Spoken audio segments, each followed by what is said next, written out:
Toutes les organisations existent pour l'efficacité. Le bureau de poste est une organisation pour l'efficacité des communications. Mais lorsque le directeur du bureau de poste devient une sorte de tyran pour ses employés, le bureau de poste est converti en un instrument de pouvoir? Vous ne pensez pas? Le directeur général de la Poste sur l'intérêt de l'efficacité des communications. Au moins, cela devrait s'intéresser. Son poste n'a pas été créé comme moyen d'exercer le pouvoir, l'autorité, comme moyen d'auto-enregistrement, tel qu'il est. Ainsi, chaque institution ou organisation est utilisée par les êtres humains non seulement dans l'intérêt de l'efficacité des communications, de la distribution, etc., mais aussi comme instrument de pouvoir. C'est ce que je désapprouve. Bien sûr, le bureau de poste, les transports urbains et divers autres services publics sont une nécessité dans la société moderne et devraient être organisés. La centrale qui génère de l'électricité nécessite une organisation minutieuse. Mais lorsque cette organisation est utilisée à des fins politiques, comme moyen de haut degré, comme moyen d'exploitation, l'organisation devient un instrument de capacité. Désormais, les organisations religieuses, telles que l'hindouisme, le catholicisme, le bouddhisme, etc., ne sont pas dans un souci d'efficacité et sont donc entièrement inutiles. Devenir des entités pernicieuses. Le prêtre, l'évêque, l'église, le temple constituent un énorme moyen d'exploitation. Ils vous explorent par peur, tradition, cérémonie. Et la religion est évidente et vraiment la poursuite de la réalité. Et ces organisations sont consommables, car la réalité ne peut pas être administrée par un groupe de personnes organisées. Au contraire, un groupe organisé de personnes devient un obstacle à la réalité. Par conséquent, le bouddhisme, le christianisme ou toute autre croyance organisée est un obstacle à la vérité. Pourquoi avons-nous besoin de telles organisations? Ils ne le sont pas efficaces, car la recherche de la vérité est entre vos mains. Vous ne pouvez pas être réalisé par le biais d'une organisation, ni à travers un gourou, pas même ses disciples, lorsqu'ils sont organisés pour avoir du pouvoir. Nous avons besoin, bien sûr, d'organisations techniques telles que le bureau de poste, les transports, etc. Mais bien sûr, lorsque l'homme est intelligent, tout autre type d'organisation n'est pas nécessaire. Parce que nous ne sommes pas intelligents, nous investissons d'autres personnes qui disent intelligentes de pouvoir pour nous gouverner. Un homme intelligent n'a pas besoin d'être gouverné. Il n'a besoin d'aucune organisation, au-delà de ce nécessaire, pour une plus grande efficacité de la vie. Les choses nécessaires à la vie ne peuvent pas être vraiment organisées tant qu'elles sont entre les mains de quelques-unes, une classe ou un groupe. Et lorsque les quelques-uns agissent comme des représentants des nombreux, il y a certainement le même problème de pouvoir. Il est exploité lorsque les organisations sont utilisées comme instruments électriques soit par l'individu, le groupe, le parti ou l'État. C'est cette expansion de soi, la miséricorde de l'organisation qui est pénienne. Comment par exemple celui d'un État qui s'identifie comme un gouvernement souverain, qui va toujours de pair avec le nationalisme et dans lequel l'individu est également impliqué. C'est l'expansionniste, agressif, la défense de soi, qui est répréhensible. Lorsque les organisations sont utilisées par les intelligentes, par ruse, comme moyen d'explorer les autres, elles devraient alors être éradiquées. Et ce ne sera que lorsque vous, individuellement, dans votre petit cercle, ne recherchez pas la puissance, la domination. Tant qu'il y aura une poursuite du pouvoir, il y aura un processus hiérarchique du ministre, du gouvernement, à l'employé, de l'évêque au vicaire, du général au soldat du souverain. Nous n'aurons sans aucun doute qu'une société décente que lorsque les individus ne sont plus à la recherche de pouvoir. Par la richesse, par des relations ou une idée, c'est la poursuite du pouvoir qui est la cause de cette catastrophe, cette désintégration de la société. Notre existence est actuellement entièrement faite de politique, de force, de domination dans la famille, par le mari ou la femme, domaine à travers une idée. L'action basée sur une idée est toujours un facteur de séparation et ne comprend jamais.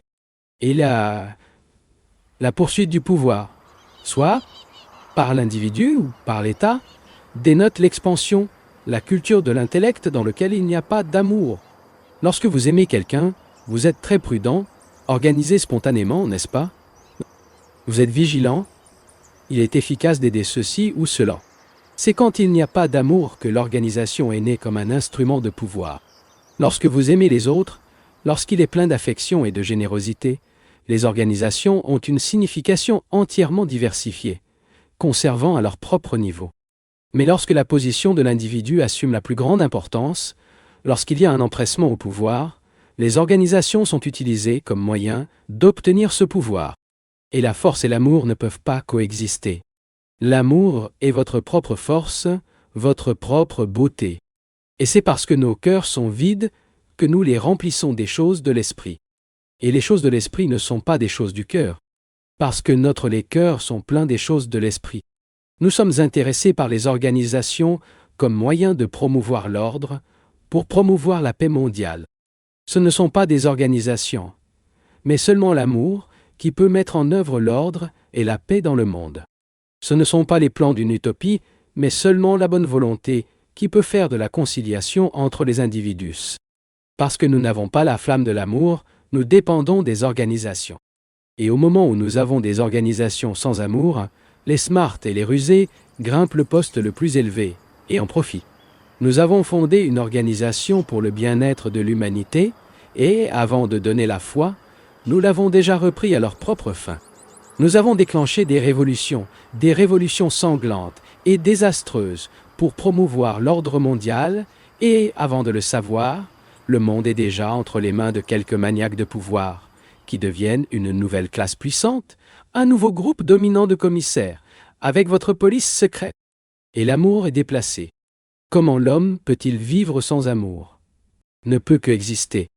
Et l'existence sans amour signifie contrôle, confusion et souffrance. Et c'est ce que la plupart d'entre nous créent. Nous nous organisons à l'existence et acceptons les conflits comme inévitables, car notre existence est une recherche constante du pouvoir. Sans aucun doute, lorsque nous aimons l'organisation, il a l'endroit qui est à la hauteur, sa propre place. Mais sans amour, l'organisation devient un cauchemar, une chose purement mécanique et efficace, comme une armée.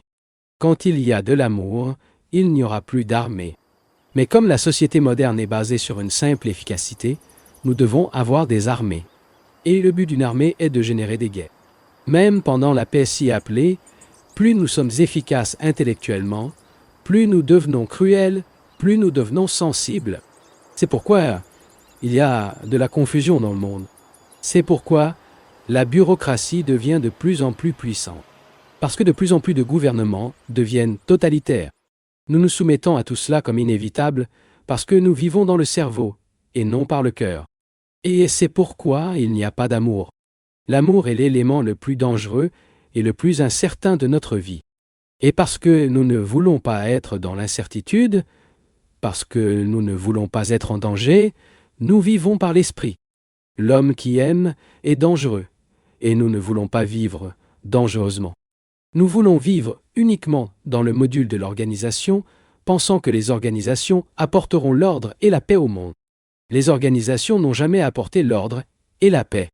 Seul l'amour, seulement la bonne volonté, seule la charité peut apporter l'ordre et la paix à la fin de tout.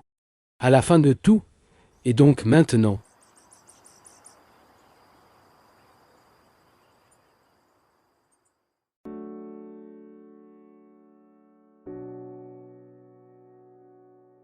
Parce que cela domine la femme ou l'homme. Et cette domination est aussi appelée amour, n'est-ce pas? Lorsque son mari domine, la femme aime ça et considère l'affection.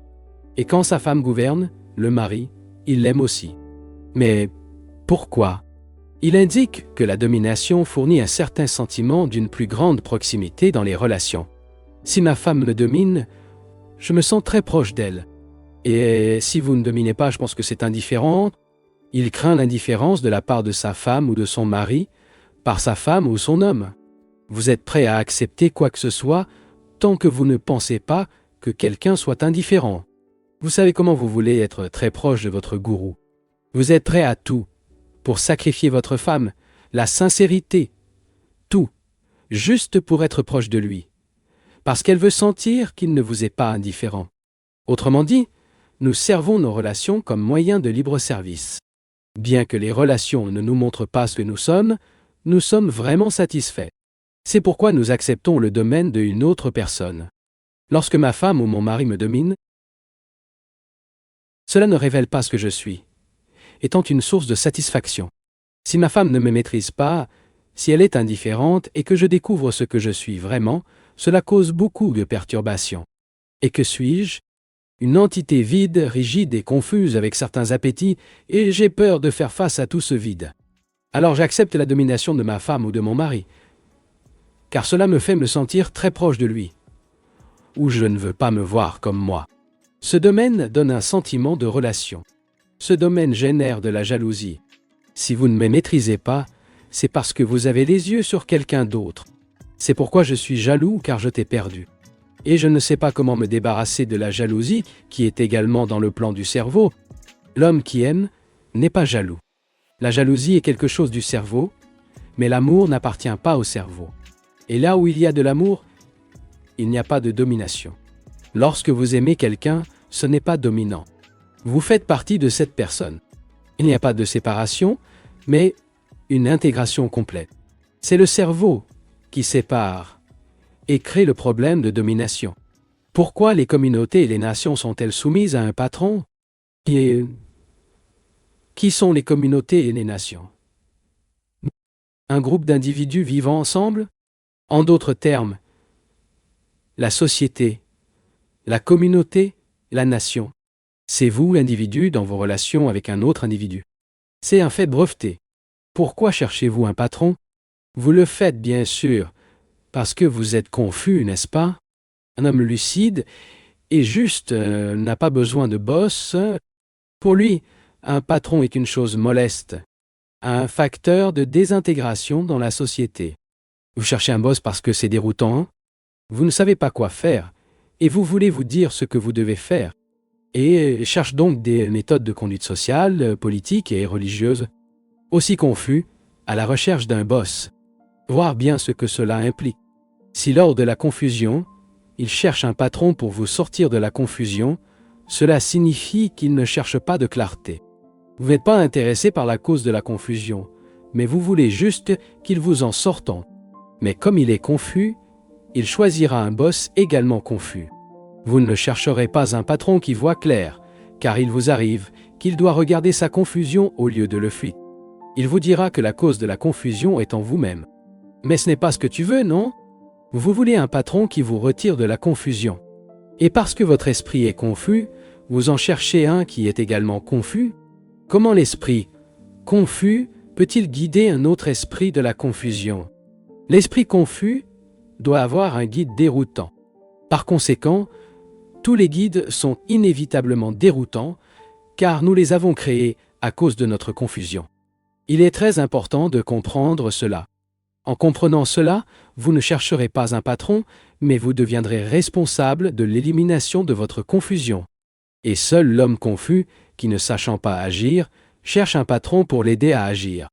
Mais le patron est également confus. Et c'est pourquoi les chefs sont un facteur de désintégration dans nos vies. Le patron est conçu pour sa propre confusion, et par conséquent, lui, un autre, n'est que vous-même, sous une forme différente, tout comme vos gouvernements. C'est l'autoprojet qui crée le boss. Un héros national est une externalisation, un double de vous-même. Qu'est-ce que ce que vous voulez être? Vous aussi votre patron? Ce patron ne peut donc pas vous sortir du chaos. La solution du chaos est entre vos mains et non entre les mains des autres. La régénération est le produit de vous comprendre et non du segment de quelqu'un. Parce que cette personne est vous-même, plus éloquente, mais tout aussi déroutante, tout aussi tyrannique, tout aussi traditionnaliste. Le problème n'est donc pas le patron, mais comment perturber la confusion. Quelqu'un peut-il vous aider à éloigner la confusion? Si vous cherchez quelqu'un pour éloigner votre confusion, il ne peut que vous aider à l'augmenter, car l'esprit qui est confus est incapable de choisir quoi bien sûr. Car il est confus, vous ne pouvez choisir que ce qui est confus. Si vous souhaitez vous libérer radicalement de la confusion, vous devrez mettre l'ordre dans votre esprit et votre cœur et considérer les causes responsables de la confusion. Seule la confusion survient lorsqu'il n'y a pas de connaissance de soi. Quand je ne me connais pas, et je ne sais pas quoi faire ni quoi penser. Naturellement, je suis impliqué dans l'ajout de la confusion. Mais, quand je me connais, le processus complet de moi-même, qui est extraordinairement simple, lorsque nous avons l'intention de nous connaître, alors cette compréhension, la clarté naît. De cette compréhension, la conduite correcte résultat. Il est donc d'une importance capitale d'arrêter le guide et de se comprendre. La compréhension de soi apporte l'amour et apporte l'ordre. Le chaos n'existe que par rapport à quelque chose. Bien que nous ne comprenions pas cette relation, il y aura de la confusion. Comprendre les relations, c'est me comprendre. Et me comprendre, c'est naître cette qualité d'amour dans laquelle il y a du bien-être. Si je peux aimer ma femme, mes enfants ou mon voisin, je peux aimer tout le monde.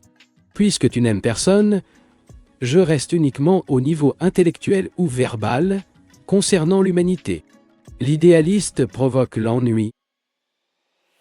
Aime l'humanité avec le cerveau, ne l'aime pas avec le cœur. Lorsque vous aimez, il n'y a pas besoin de s. C'est le cœur du cœur qui cherche le patron pour combler ce vide de mots, avec une idéologie, avec une utopie du futur. L'amour n'est que dans le présent. Pas à temps, pas dans le futur. Pour ceux qui aiment l'éternité, c'est maintenant. Parce que l'amour est votre propre éternité,